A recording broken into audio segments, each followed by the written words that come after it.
Well, there's not a division that's unusual. It's very common in Republican nominating contests to have different candidates emerge at different point.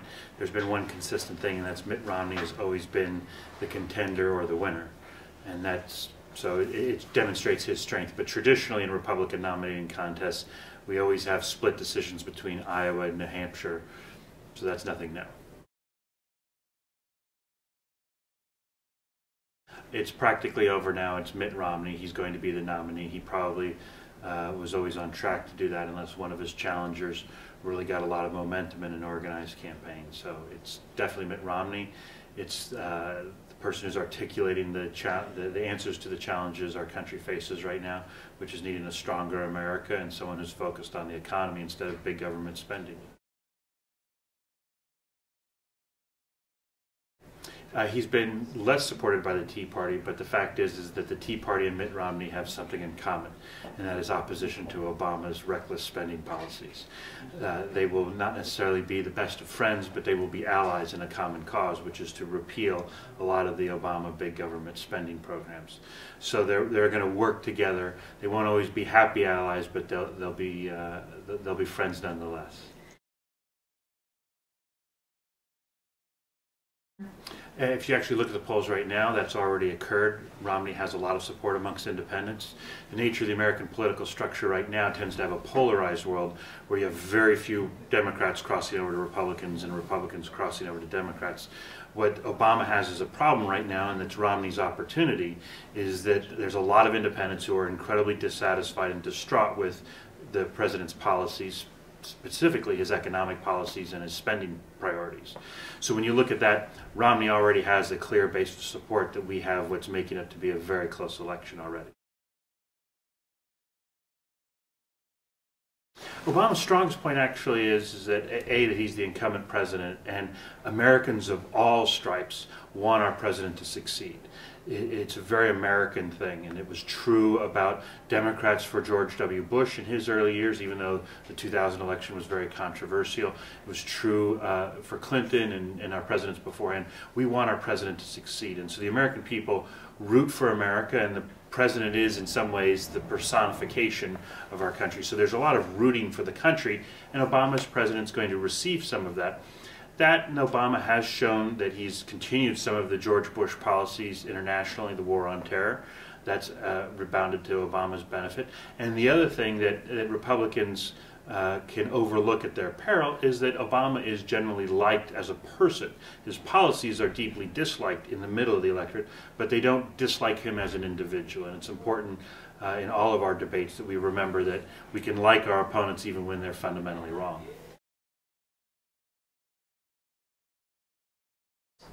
Romney's strongest point is that he has a combination of skill sets that fit what the American public wants right now. And that is, he's got a proven ability to manage business in the private sector, reduce the size of government. He's been a governor. And unlike President Obama, Mitt Romney has actually worked with an opposition that controlled the powers of government.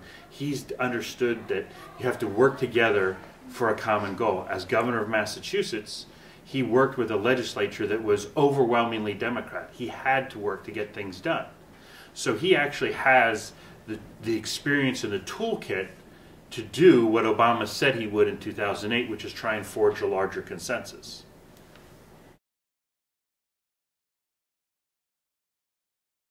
Probably he compromised with the Republicans towards the end of the last Congress to extend the Bush tax cuts, not just for middle-class families, but for wealthy families as well. And I think there were a lot of progressive Democrats who weren't so happy about that.